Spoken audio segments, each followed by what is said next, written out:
Okay, now we got it working. So, just got out of seeing Rogue One, and I gotta say, probably one of the best Star Wars movies so far, aside from a few little gripes that I had. Wait, you're video recording? Yes, I'm video recording, Hello, Sam. Everyone. Hello. Shut up, Sam. Okay, Sam, shut up. Okay. Sorry, folks, that was my brother. He's a little... Check out my channel. Sam, shut up before I kick you in the nuts. Sorry. I'm going to probably have to edit that out. Oh my God. Yeah, bear with me.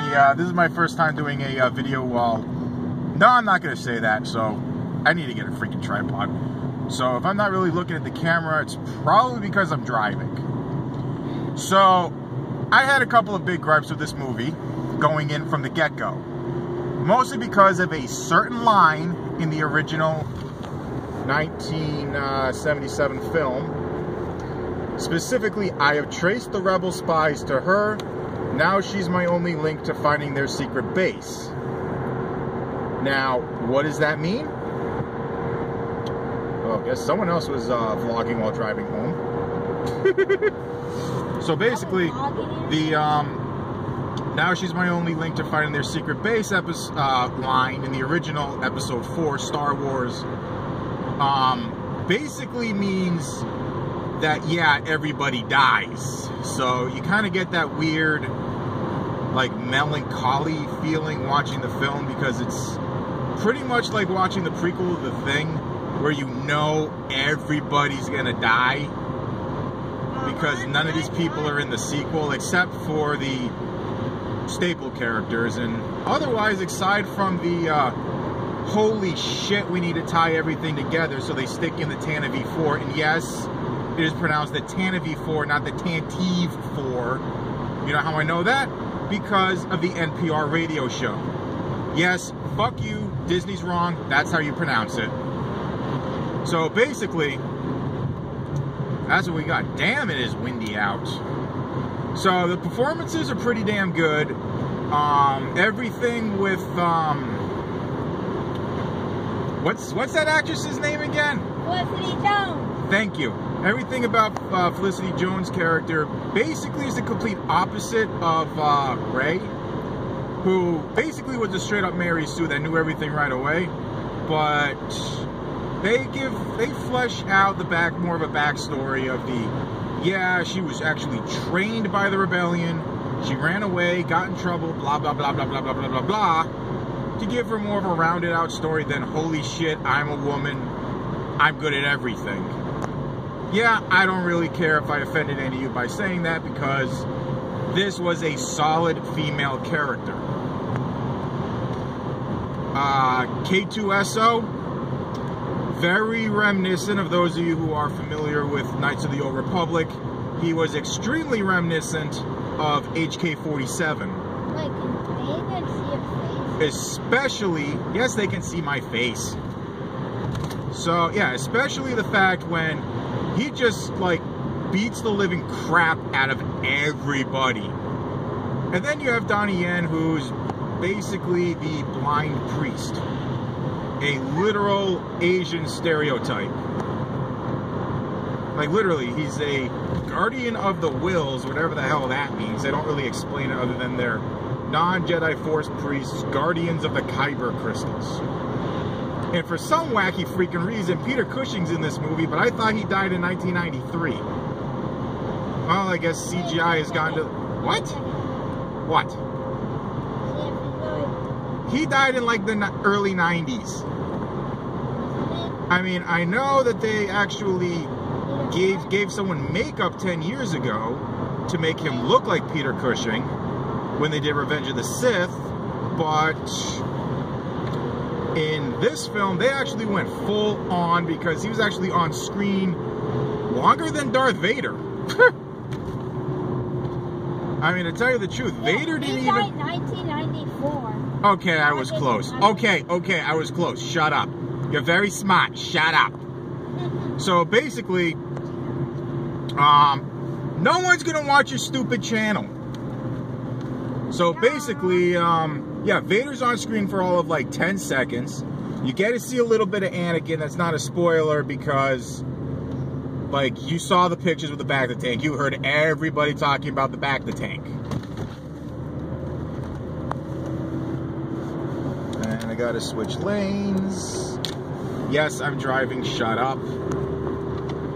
So, yeah, basically, all in all, the movie was pretty good. I mean, there were a few little quirks here and there. I mean, of course, it was my first viewing. I'm probably going to see it again in the IMAX and then wait until April. I'm going to put the link in the description down below where you can pre-order it from Zavvi.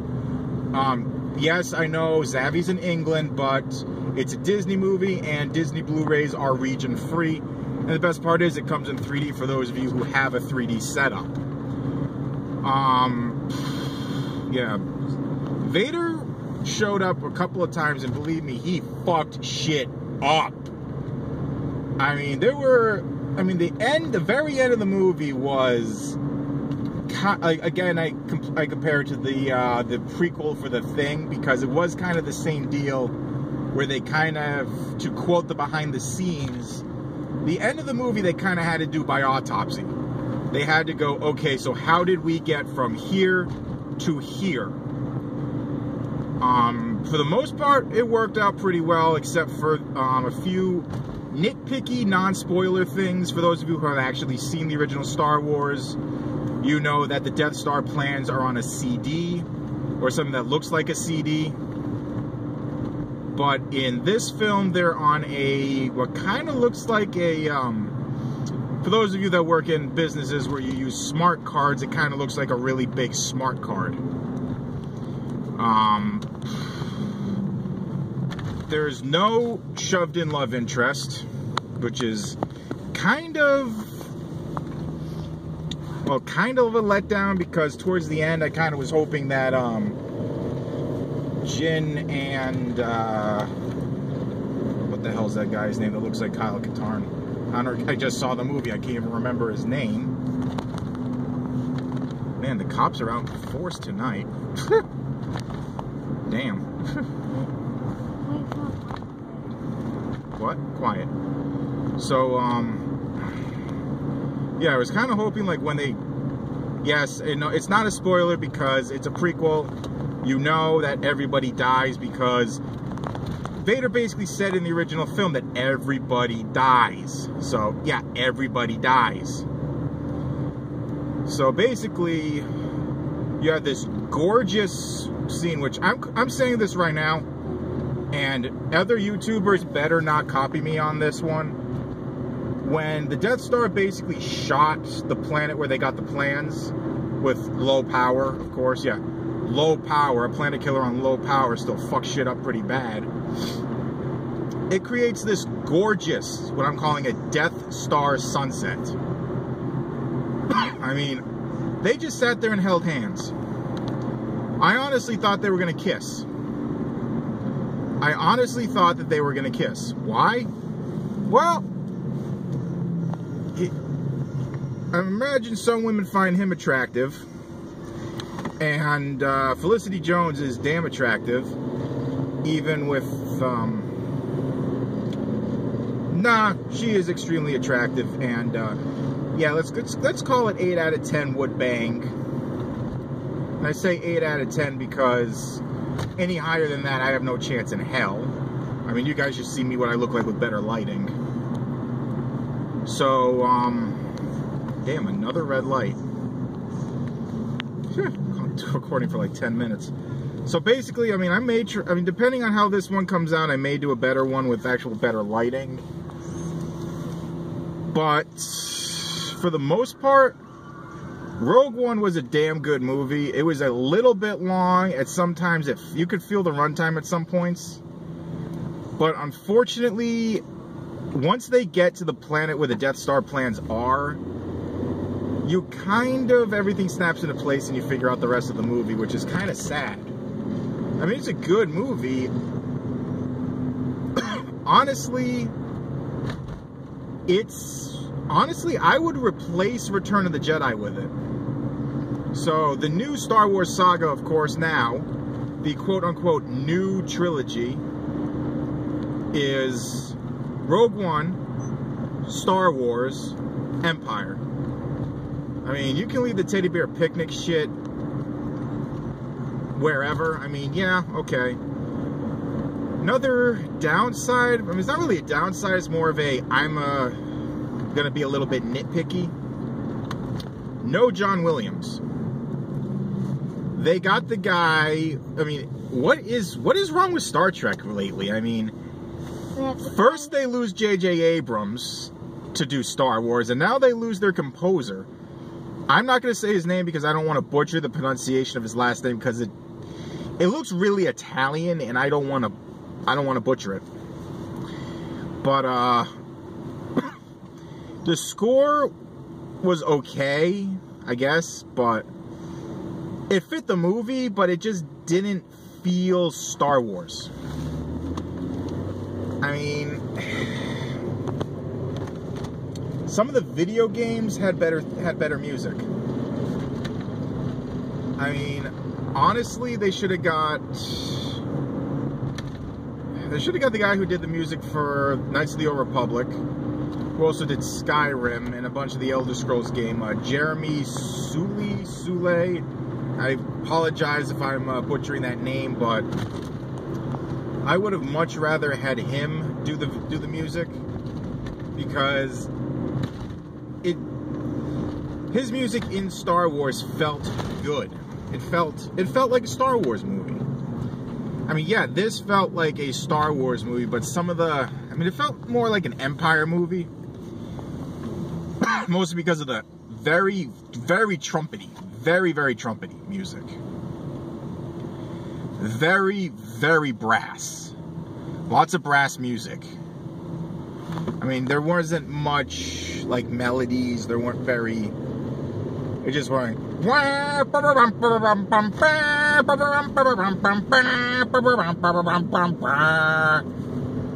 I know, I kind of suck at singing, but... That's kind of what it sounded like. I mean, all in all, the movie was pretty damn good, and I already pre-ordered it on Blu-ray. So, would I recommend that you go see it? Yeah, I would go see it.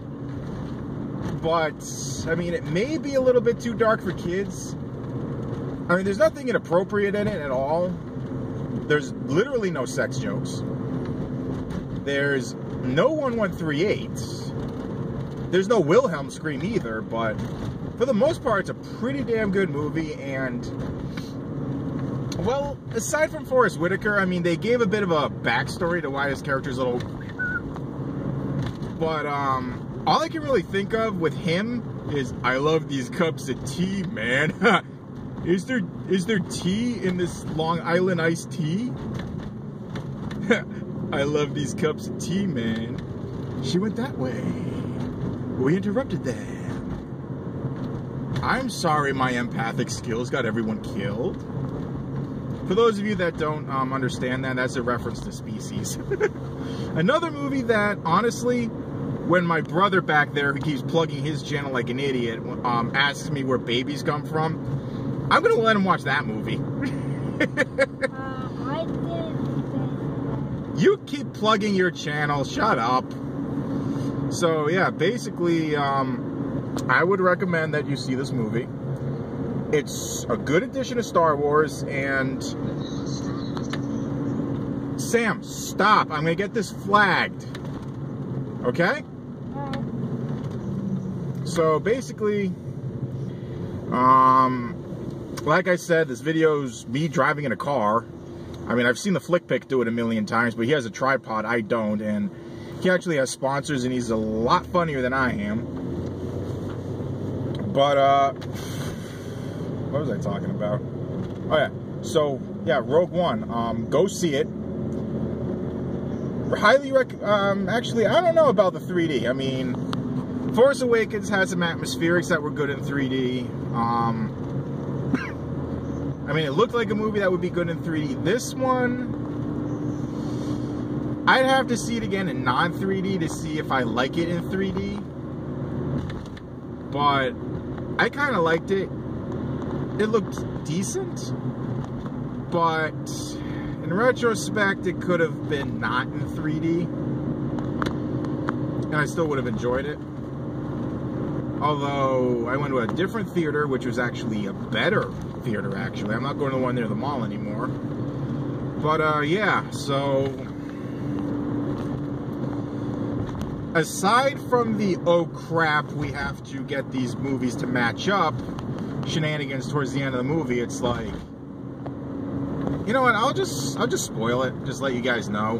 Because, I mean, yeah, if you don't want spoilers, just, flat out stop watching here, but those of you that do want to watch, or I mean do want to hear the spoiler, go right ahead. Basically, Vader shows up, wrecks a whole ship, and for some reason the Tantive 4 is actually inside the Rebel cruiser. Now, oh yeah, apparently the Ghost was in it for like 5 seconds. That's a nod. But unless they're going to tie it into Rogue One at some point, it could just be a similar vessel.